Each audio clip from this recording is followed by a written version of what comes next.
Welcome to Zim Celebrated TV. Unfortunately, inyaya tauya nayo inyaya isina kunaka, isina kumira zvakanaka.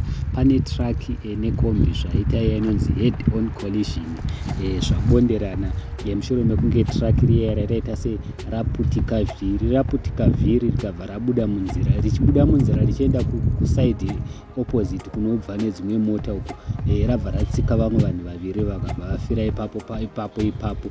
Asi manje paranobonderana nekombi riya rabva ratsitsira kombi yaya, futi mukombi muchiri nevanhu muri kunzwika vana nevanhu vakuru vari kuchema. Chitungizva boat commuter omnibus and a truck collided at Menyame bridge along Seke Road. Izvi zvaitika along Seke Road.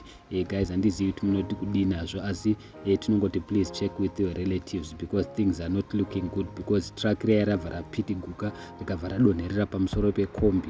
Zvinhu zviri kutoshamisa vanhu. Truck ranga richibva kuchitungwiza richienda kutown, then kombi yanga ichibva kutown ichienda kuSt Mary's. Truck rarova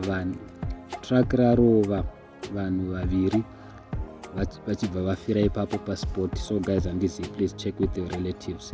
Vanhu vafira ipapo pasport ipapo.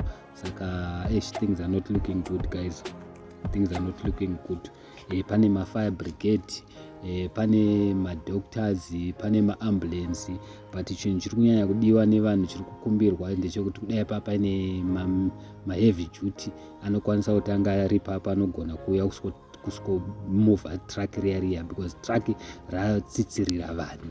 Saka chinhu chiri kunyanya kurwadza ndechekuti mutruck mukombi muya mune vanhu vari kuridza mhere, vanhu vahombe nevanhu vadiki, which means vamwe vachiri vapenyu but already vakawanda vafira ipapo. So guys, please check with your relatives.